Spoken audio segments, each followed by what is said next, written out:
नमस्कार, grand news में आपका स्वागत है। मैं हूं शाहीन और आइए नजर डालते हैं आज की हेडलाइंस पर।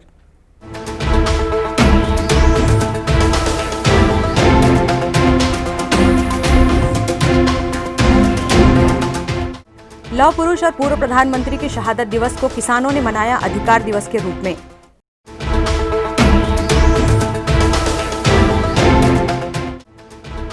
शौचालय नहीं तो ससुराल नहीं का नारा बुलंद किया बहू ने।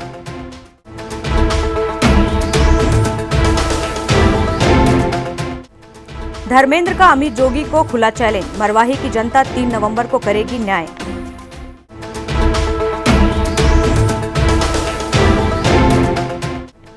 आधुनिक तरीके से होगा पशुओं का उपचार, खून जांच के साथ एक्सरे सोनोग्राफी भी।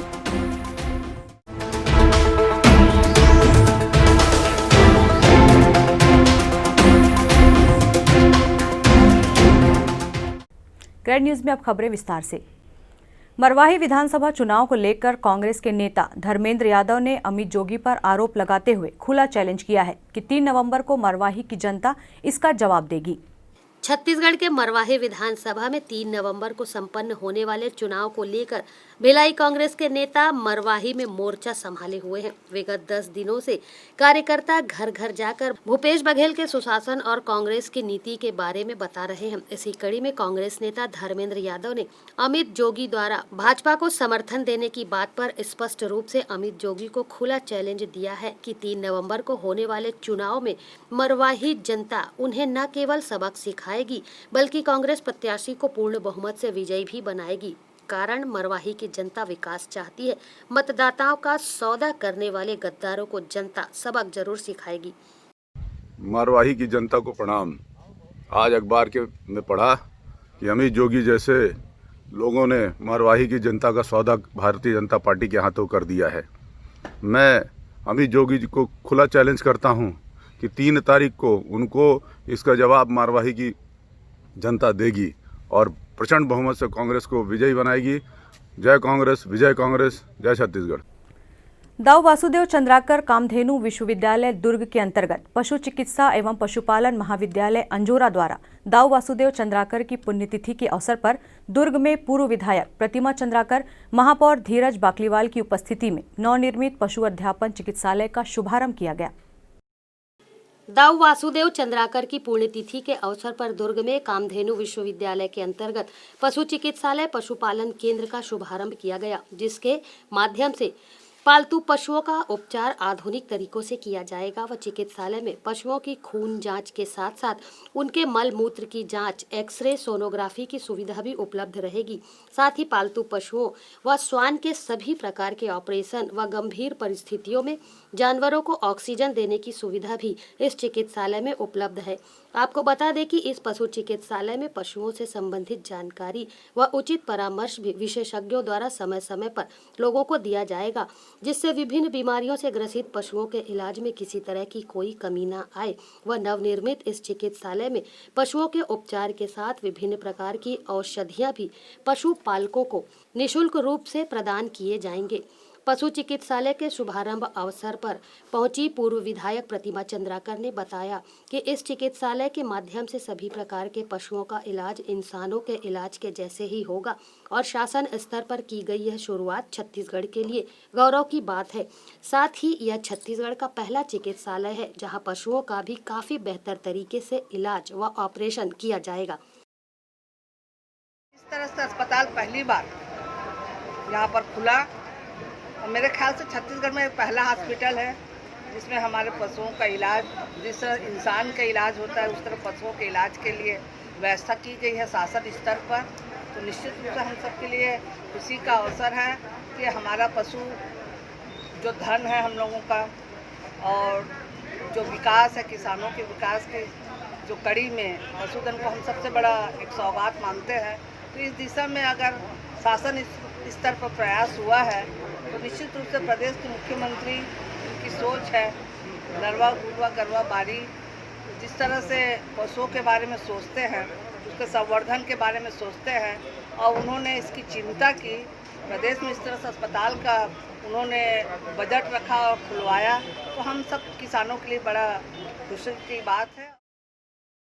फिलहाल पालतू पशुओं के बेहतर इलाज के लिए छत्तीसगढ़ शासन द्वारा पशु चिकित्सालय का शुभारंभ किया गया है। साथ ही एक टोल फ्री नंबर व हेल्पलाइन नंबर भी जारी किया गया है, जिसके माध्यम से कहीं से भी घायल पशुओं की जानकारी मिलने पर उन्हें स्टाफ की सहायता से चिकित्सालय तक पहुंचाया जाएगा। ग्रैंड न्यूज़ के लिए दुर्ग से वीना दुबे की रिपोर्ट। जिला कांग्रेस कमेटी दुर्ग ग्रामीण के द्वारा लौह पुरुष सरदार वल्लभ भाई पटेल की जयंती एवं पूर्व प्रधानमंत्री इंदिरा गांधी के शहादत दिवस को किसान अधिकार दिवस के रूप में मनाया जा रहा है। जिला कांग्रेस कमेटी दुर्ग ग्रामीण के अध्यक्ष निर्मल कोसरे के नेतृत्व में आयोजित सत्याग्रह पदयात्रा के अंतिम दिन शनिवार को पदयात्रा भिलाई चरोदा निगम क्षेत्र के ग्राम मोरिद से शुरू हुई। इसका समापन 8 किलोमीटर दूर ग्राम उरला में हुआ। मोरिद में पदयात्रा के शुभारंभ अवसर पर जिला कार्यकारिणी क्षेत्र में आने वाले सभी ब्लॉक के अध्यक्ष, विधायक, पूर्व विधायक, प्रदेश, जिला व ब्लॉक कांग्रेस कमेटी के समस्त पदाधिकारियों, नगरीय निकाय व पंचायती राज एवं सहकारिता क्षेत्र के समस्त निर्वाचित प्रतिनिधिगण, सभी मोर्चा प्रकोष्ठ के पदाधिकारियों की उपस्थिति रही। इस दौरान सभा का आयोजन भी हुआ, जिसे वक्ताओं ने संबोधित किया। पदयात्रा मोरिद से गनियारी, सोमनी, सिरसा भाटा, सिरसा बस्ती, जी केबिन, देव बलौदा होते हुए उरला में आज शाम सभा के रूप में समाप्त हुई। देश की जो मोदी सरकार है वो किसानों के लिए 3 काले कृषि बिल लाए हैं, जिसके विरोध में आज हम पद यात्रा की शुरुआत आज मोरिद से कर रहे हैं। हमारा यह अभियान 2 अक्टूबर से शुरुआत था। सभी गांवों में, दुर्ग ग्रामीण के सभी गांवों में, कस्बों में पहुंचकर हम लोगों ने किसान भाइयों से, मजदूर भाइयों से हस्ताक्षर करवाया है। हस्ताक्षर करवाने के बाद आज जो हमारा पद यात्रा है वो मोरिद से शुरुआत हो रहा है, जो कि गनियारी, सोमनी, सिरसा, जी केबिन, देवलौदा और उरला में समापन होगा। हमारा पद यात्रा का मुख्य उद्देश्य यही है कि किसानों के अन्याय और अत्याचार के लिए जो देश की भाजपा की मोदी सरकार कर रही है, उनकी लड़ाई कांग्रेस पार्टी सदैव लड़ी है। महात्मा गांधी जी ने पद यात्रा की शुरुआत की है और आज हम उन्हीं के अनुयायी, उन्हीं के कांग्रेस के कार्यकर्ता लोग सत्याग्रह पद यात्रा कर रहे हैं। किसान मजदूर बचाओ सत्याग्रह पद यात्रा इसी उद्देश्य से के साथ किया जा रहा है। भिलाई इस्पात संयंत्र में नियुक्ति के लिए संघर्षरत टीए संगठन के लोगों ने बीएसपी के आईआर विभाग के अधिकारियों से मिलकर अपनी समस्याओं से अवगत कराया और एक ज्ञापन भी सौंपा। सेक्टर 1 स्थित अंबेडकर पार्क में एकजुट होकर आपस में चर्चा कर रहे ये सभी टीए संगठन के लोग हैं। इनका आरोप है कि भिलाई इस्पात संयंत्र के पूर्व के कुछ अधिकारियों ने उच्च न्यायालय में छल करके इन्हें क्षति पहुंचाई है। यह दुखद दास्तान टीए के प्रशिक्षणार्थी का है, जो कि 67 से 75 बेंच के चयनितों की है, जो बीते करीब 18 वर्षों से अपने अधिकार हेतु संघर्ष करने मजबूर हैं। संगठन से जुड़े युवाओं की माने तो उनके साथ उच्च प्रबंधन ने छल किया है। इस वजह से आज तक उन्हें न्याय नहीं मिल पाया है। टीए संगठन के अध्यक्ष संतोष सिंह के नेतृत्व में सभी आईआर विभाग पहुंचे और बीएसपी के आईआर विभाग के मैनेजर एम प्रसाद को अपनी समस्याओं से अवगत कराते हुए सीईओ और सेल चेयरमैन के नाम ज्ञापन सौंपा। टीए संगठन के अध्यक्ष संतोष सिंह ने आप बीती ग्रैंड न्यूज को सुनाई। आज ये पुराना 18 साल का एक ऐसा संघर्ष है जिसमें भिलाई इस्पात संयंत्र के अधिकारियों ने छत्तीसगढ़ के उच्च न्यायालय में फर्जीवाड़ा करके भर्ती रोका था और उस चीज़ को हम लोगों ने उजागर किया है अन्य स्तर पे। और दूसरा, भिलाई प्रशिक्षु कल्याण समिति की जो हमारे साथ के लड़के थे, उन्होंने भी षड्यंत्र किया, हमसे आर्थिक शोषण किया। वो दोनों विषय को लेकर आज हम लोगों ने सीईओ साहब को और चेयरमैन साहब के नाम से ज्ञापन सौंपा है, अपनी दर्द को उसमें व्यक्त किया। किस तरह का षड्यंत्र था? षड्यंत्र ये था कि हमारी भर्ती जो हुई थी, जो नियमित भर्ती का हम लोग हकदार थे, उसको रोकने के लिए हाईकोर्ट में इन्होंने षड्यंत्र किया और उस चीज़ को उजागर हो चुका है और होने की स्थिति में आ गया है। उसमें भिलाई इस्पात संयंत्र का शपथ पत्र भी है जो हमको मिला है केंद्रीय सूचना आयोग के माध्यम से। तो सारा चीज़ है, उस चीज़ को अपना दर्द व्यक्त किया है आज हम लोगों ने।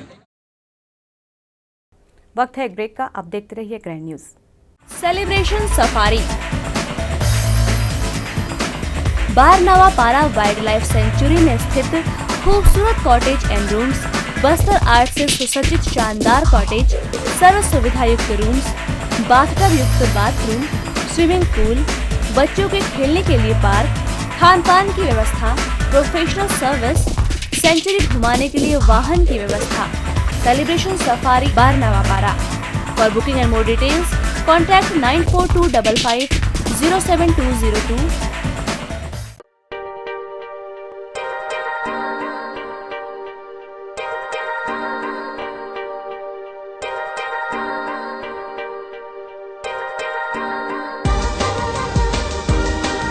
Relationships are forever.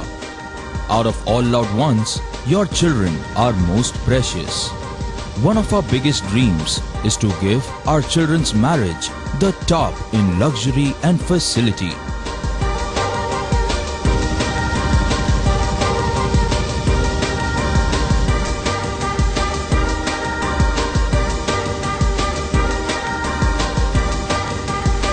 In today's busy life, you cannot afford to take time out for everything to be perfect for your marriage.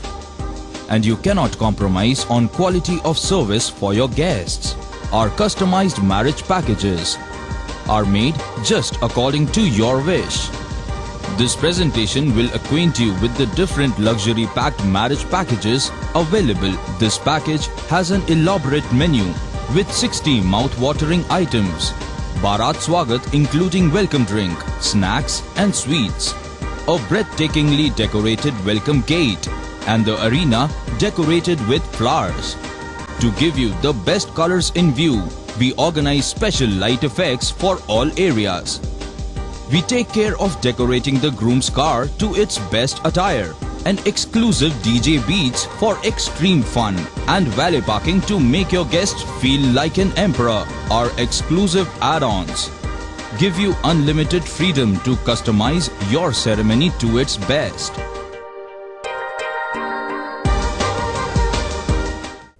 Break के बाद आपका स्वागत है। मेटा सिक्योरिटी एवं फायर सर्विस प्राइवेट लिमिटेड के अंतर्गत शासकीय नर्सिंग कॉलेज दुर्ग में सिक्योरिटी गार्ड पर पदस्थ कर्मचारियों को बीते 7 महीनों से वेतन नहीं दिया गया। वेतन की मांग को लेकर सभी महिला कर्मचारियों ने जिलाधीश के नाम ज्ञापन सौंपा और वेतन दिए जाने की मांग की। बीते 8 महीनों से पूरे विश्व में कोरोना का संक्रमण छाया हुआ है। ऐसे में छोटे बड़े शासकीय व प्राइवेट संस्थानों में कार्य करने वाले अधिकारियों के साथ साथ कर्मचारी भी परेशान हैं और विभागों की आर्थिक स्थिति फिलहाल खराब होने के कारण संस्थानों या विभागों में कार्य करने वाले कर्मचारियों की छटनी भी की जा रही है। इसी कड़ी में रायपुर की मेटा सिक्योरिटी एवं फायर सर्विस प्राइवेट लिमिटेड के अंतर्गत दुर्ग के शासकीय नर्सिंग कॉलेज में सिक्योरिटी गार्ड के पद पर कार्य करने वाली महिला कर्मचारियों को कॉलेज की प्राचार्य रमा राजेश के द्वारा निकाल दिया गया है। साथ ही 7 महीनों का वेतन भी इन कर्मचारियों को नहीं दिया गया, जिससे परेशान सभी कर्मचारियों ने जिलाधीश से ज्ञापन के माध्यम से गुहार लगाई है कि उन्हें काम पर वापस रखा जाए, साथ ही बीते 7 महीनों के वेतन का भुगतान भी जल्द किया जाए। मीडिया के समक्ष अपनी बात रखते हुए पीड़ित मधु गोयल ने बताया कि कोरोना काल में आर्थिक स्थिति खराब है और अब त्योहार भी नजदीक है। ऐसे में कंपनी द्वारा काम से निकाल दिए जाने से दिक्कतें आ रही हैं। प्रशासन से निवेदन है कि हमारी मांगों पर विशेष ध्यान दिया जाए। हम लोग वहाँ बीएससी नर्सिंग कॉलेज है, वहाँ पे काम करते हैं और वहाँ पे होम आइसोलेशन सेंटर खुला है। 6 महीने से हम लोग को पेमेंट नहीं मिला है। अभी बोल रहे मैडम कि अब पैसा नहीं दूंगा, पैसा नहीं है मेरे पास, अब बैठ जाओ करके। तो इतने महीने से हम लोग कोरोना ड्यूटी किए हैं, जेंट्स गार्ड वहाँ पे होम आइसोलेशन सेंटर खोले हैं, तो अब क्या करेंगे? हम लोग को बिठा रहे हैं। इतने महीने से पेमेंट भी नहीं मिला, अब दीपावली भी नहीं देंगे बोल रहे। हम लोग जानते हैं कि हम लोग कैसे खर्चा चला रहे हैं, बीच में ऐसे कैसे बिठा सकते हैं वो। हमारी मांग है ये कि पेमेंट हमें 6-7 महीने से नहीं मिला, उसको क्लियर करें और हमें काम पे रखें। हमें पर मंथ पेमेंट चाहिए। फिलहाल सभी परेशान कर्मचारियों ने अपनी बात ज्ञापन के माध्यम से जिलाधीश तक पहुंचा दी है। अब देखना होगा जिला प्रशासन इनकी मांगों को लेकर कितना गंभीर है। ग्रैंड न्यूज के लिए दुर्ग से वीना दुबे की रिपोर्ट। नगर निगम प्रशासन, जिला प्रशासन व पुलिस प्रशासन की मौजूदगी में दुर्ग के ठगड़ा बांध पर हुए अवैध कब्जे को शनिवार को ढहाने पहुंचे अधिकारियों व कब्जाधारियों के बीच गहमा गहमी का माहौल देखा गया, जिसे देखते हुए कार्रवाई को बीच में ही रोकना पड़ा और कार्रवाई करने पहुंचे अधिकारियों ने आगामी 21 नवंबर तक का समय कब्जाधारियों को दिया है। शनिवार की सुबह दुर्ग के ठगड़ा बांध पर अवैध रूप से कब्जा कर निवास करने वाले कब्जाधारियों पर निगम प्रशासन द्वारा कार्यवाही की गई। लंबे समय से ठगड़ा बांध पर निवास करने वाले सभी कब्जाधारियों को पूर्व में निगम द्वारा सूचना दिए जाने के बाद ही निगम का अमला स्थान पर पहुंचा, लेकिन जैसे ही प्रशासनिक अमला दल बल व जेसीबी मशीन के साथ मौके पर तोड़फोड़ की कार्यवाही करने पहुंचा, कब्जाधारियों ने कार्य में बाधा डालते हुए तोड़फोड़ की कार्यवाही को रोका। इस बीच कब्जाधारियों ने पुलिस प्रशासन व निगम प्रशासन के कर्मचारियों के साथ काफी हुज्जत भी की और अतिरिक्त समय की मांग की। आपको बता दें कि कार्यवाही के पूर्व निगम द्वारा सभी कब्जाधारियों को सूचित किया गया था और सभी कब्जाधारियों ने बोरसी स्थित आवासों में निवास करने की सहमति भी प्रशासन को दी थी। लेकिन जब शनिवार को निगम के अधिकारी कार्यवाही करने पहुंचे तब सभी ने कार्यवाही का विरोध किया, जिसके बाद मजबूरन निगम अमले ने अपनी कार्यवाही को रोका और अपनी बात मीडिया के समक्ष रखते हुए ठगड़ा बांध पर कब्जा कर रहने वाले लोगों ने बताया कि निगम द्वारा सभी कब्जाधारियों को छठ पूजा तक का अतिरिक्त समय दिया गया था। फिर अचानक शनिवार को तोड़फोड़ की कार्यवाही किए जाने से सभी में आक्रोश है। निगम की ओर से यहाँ नोटिस दिया गया था। नोटिस के जवाब में हम जब निगम के पास गए या विधायक के पास गए तो उनसे कुछ समय मांगा गया था। वो दिसंबर तक का समय दिए थे हमें विधायक जी, और बोले थे कि तालाब का कुछ एरिया ही सौंदर्यीकरण के हक में आ रहा है, बाकी बस्ती आपका कुछ नहीं होगा। इसके अलावा जब ये नोटिस फिर डबल जब निगम से आया तो ये बोला गया कि आपको 10 दिन के अंदर में आपका बस्ती खाली करा दिया जाएगा, चाहे आप फॉर्म भरो चाहे मत भरो। यहाँ महिलाएँ रहते हैं, बच्चे रहते हैं, पुरुष सब काम में चले जाते हैं। महिलाओं को बरगला करके डरा करके ये नोटिस फार्म भरवा लिया गया। ये जा कर के फॉर्म भर दिए डर के मारे कि हमारा बिजली पानी बंद हो जाएगा, राशन कार्ड बंद हो जाएगा। ये इस तरह का बोला गया था उस समय निगम कर्मचारी के द्वारा। छठ पूजा का मोहलत भी दे रहे हैं तो आज क्यों तोड़ रहे हैं बताइए? आप भी बताइए। जब छठ पूजा का मोहलत दे रहे हैं, जब छठ बाद घर टूटेगा तो आज कैसा तोड़ रहे हैं? वहीं नगर निगम आयुक्त इंद्रजीत बर्मन ने भी कुछ इस तरह की जानकारियों से अवगत कराया। वर्तमान में इनको पूर्व में भी 3 बार नोटिस दिया जा चुका है। आज अंतिम नोटिस दिया गया था। आज जब कार्रवाई शुरू किया गया तो इनके द्वारा कहा गया कि हम दीपावली का त्यौहार यहाँ से मना करके जाना चाहते हैं, इसके लिए हमें समय दिया जाए करके। मानवता के दृष्टि को रखते हुए हमारे द्वारा इनके द्वारा समय दिया जा रहा है, लेकिन इनके साथ ही साथ अंडरटेकिंग लिया जा रहा है कि आप लिखित में दीजिए कि 22 तारीख से पहले, मतलब 22 तारीख से पहले मतलब ये है कि यहाँ पर बहुत सारे लोग बिहार से भी रहते हैं, तो छठ पूजा जो इनका होता है वो भी 20 तारीख को है, तो वो भी निपट जाएगा। उसके बाद 22 तारीख को यदि खाली नहीं करते हैं तो फिर प्रशासन अपने तरीके से खाली कराएगा। फिलहाल कार्यवाही के दौरान बड़ी संख्या में निगम अधिकारी व कर्मचारियों के साथ पुलिस कर्मचारी भी मौजूद रहे और वर्तमान स्थिति को देखते हुए तोड़फोड़ की कार्यवाही को बीच में ही रोका गया। ग्रैंड न्यूज़ के लिए दुर्ग से वीना दुबे की रिपोर्ट। शौचालय नहीं तो ससुराल नहीं का नारा बुलंद करने वाली विवाहिता खुर्सीपार केनाल रोड में विस्थापित हुए आवास में रहने वाले एक चाय बेचने वाले की पत्नी है, जो कि लगभग 6 माह से अपने मायके कैंप 1 वृंदानगर में रह रही है। हिंदी फिल्म जगत में कुछ साल पहले अक्षय कुमार अभिनीत एक फिल्म आई थी जिसमें नायिका भूमिका ससुराल में टॉयलेट नहीं होने के कारण ससुराल नहीं जाना चाहती थी और बात तलाक तक पहुंच जाती है। फिल्म का नाम था टॉयलेट एक प्रेम कथा। घर में टॉयलेट ना होने की वजह से बहुत दिक्कत हो रहा है। कितने दिन हो गए आपसे अलग रह रही हैं मायके में? हो गया 8 महीना हो गया। हाँ। उनका क्या कहना है? उनका कहना है सब सुलभ बनेगा तभी आएंगे, सुलभ नहीं बनेगा तो नहीं आएंगे। पार में जो केनाल रोड निकल रहा है उस वजह से मैं 8 महीने से मतलब अपने ससुराल नहीं जा पा रही हूँ, टॉयलेट नहीं होने के कारण, क्योंकि हमारे घर का टॉयलेट वो रोड में मतलब रोड बनने के कारण तोड़ दिया गया है। तो इस वजह से मैं 8 महीने से अपने ससुराल नहीं जा पा रही हूँ। और परिवार होंगे जो इस समस्या से ग्रसित होंगे वहाँ तो मतलब हमारे आसपास तो 10-20 फैमिली तो ऐसे ही दिखते हैं कि हाँ ये प्रॉब्लम है उन लोग को टॉयलेट का। उसी टॉयलेट की कमी का खामियाजा खुर्सीपार निवासी भुगत रहे हैं। पूरा मामला केनाल रोड के निर्माण को लेकर है, जिसमें भाजपा शासनकाल में खुर्सीपार जोन 3 में बड़ी नहर से जुनवानी में बन रहे IIT तक सड़क निर्माण का कार्य शुरू किया गया था। पूर्व कैबिनेट मंत्री प्रेम प्रकाश पांडे ने GE रोड पर दबाव कम करने के उद्देश्य से केनाल रोड का निर्माण शुरू करवाया था। सोच अच्छी थी, लेकिन विस्थापितों को बसाने का कार्य पहले करने की जगह सड़क निर्माण में उन्हें उजाड़ने का कार्य पहले किया गया। खुर्सीपार के चंद्रशेखर शक्तिनगर वार्ड 37 में 6 जून सन 2018 में विस्थापित हुए सैकड़ों परिवारों को आज खुले में शौच के लिए मजबूर होना पड़ रहा है। यदि ये लोग ITI ग्राउंड में जाते हैं तो वहां पर गार्ड इन्हें डांट मारकर भगा देता है। टूटी हुई केनाल रोड पर ही इनका नहाना धोना और शौच क्रिया संपन्न हो रही है। सड़क पर बने गड्ढों में छोटे छोटे बच्चे खेलते खेलते गिर जाते हैं।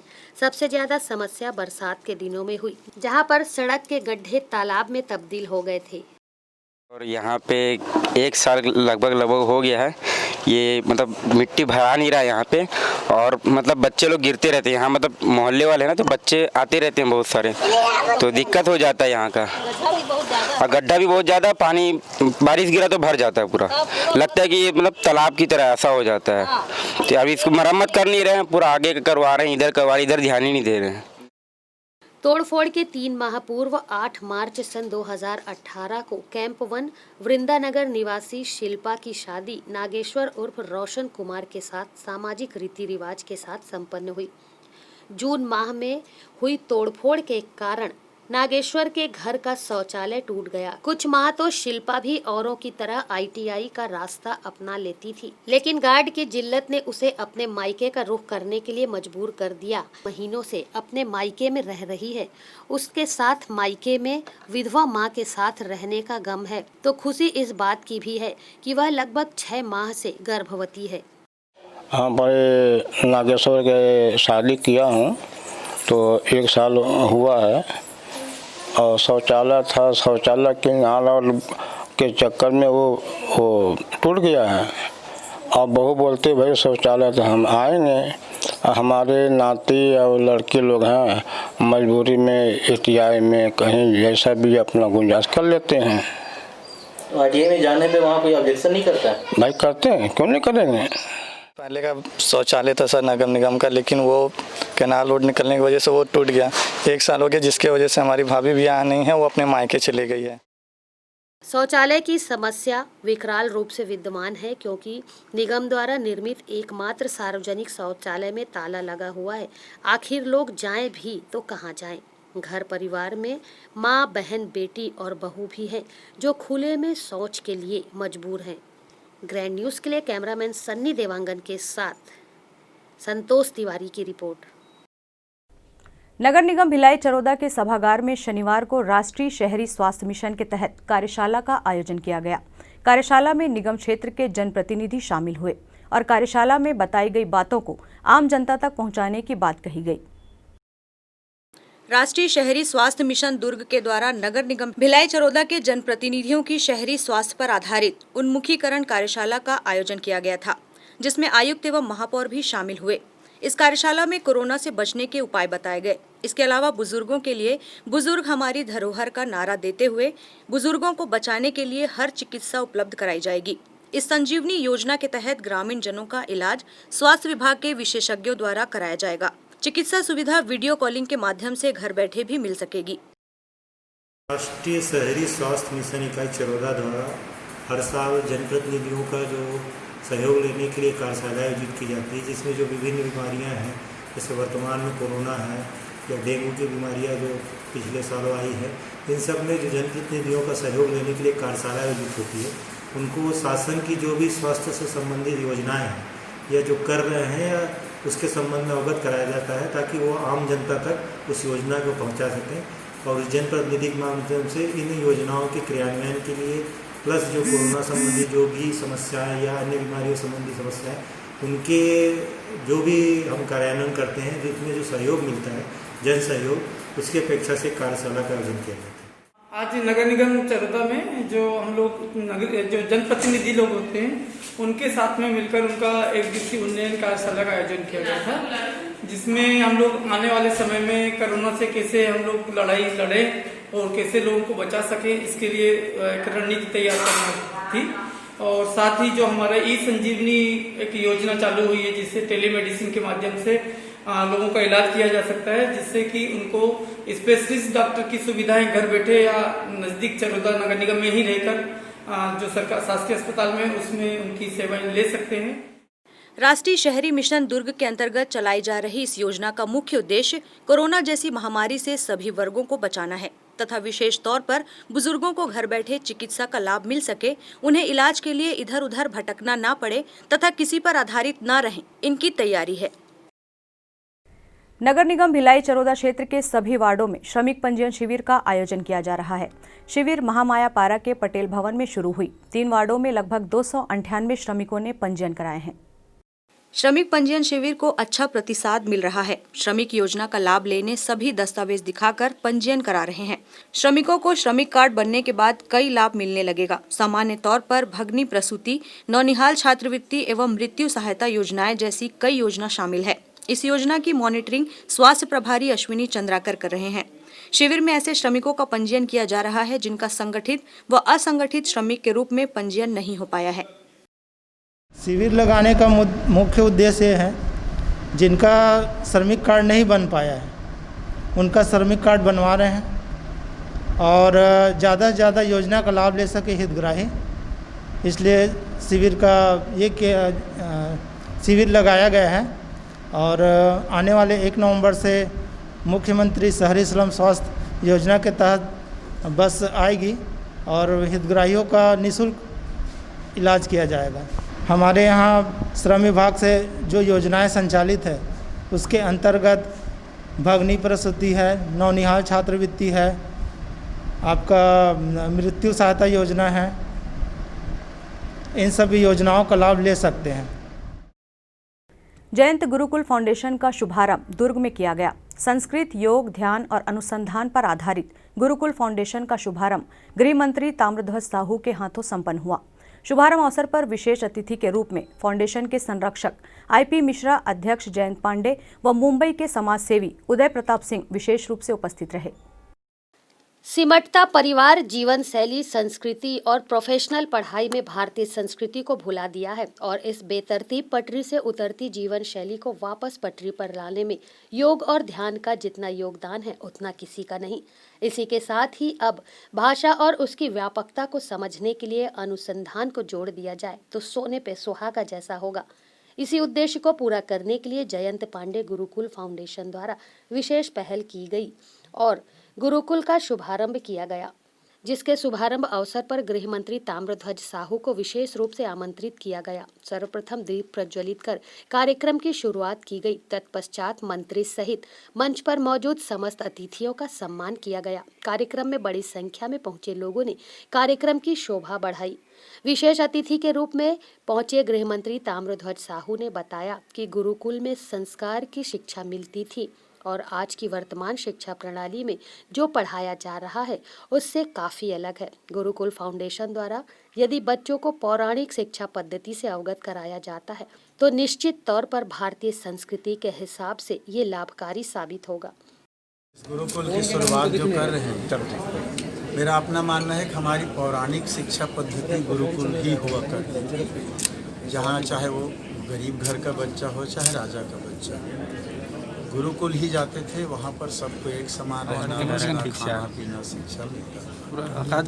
जो हम लोग बात करते हैं कि शिक्षा पर सभी का पूरा, तो वो गुरुकुल प्रथा में ही मिलता था। दूसरी बात, गुरुकुल प्रथा में संस्कार की शिक्षा मिलती थी, हमारी संस्कृति की जानकारियाँ मिलती थी। बड़ी विशेषता आज की जो शिक्षा प्रणाली है वर्तमान में जो हम पढ़ लिख रहे हैं या शिक्षा दे रहे हैं उससे बहुत अलग हटकर है। गुरुकुल फाउंडेशन अगर यहाँ काम शुरू करता है और इसमें बच्चों को पौराणिक शिक्षा पद्धति से मिलती है तो निश्चित तौर पर मान कर चलिए हमारी भारतीय संस्कृति के हिसाब से वो बहुत अच्छा है।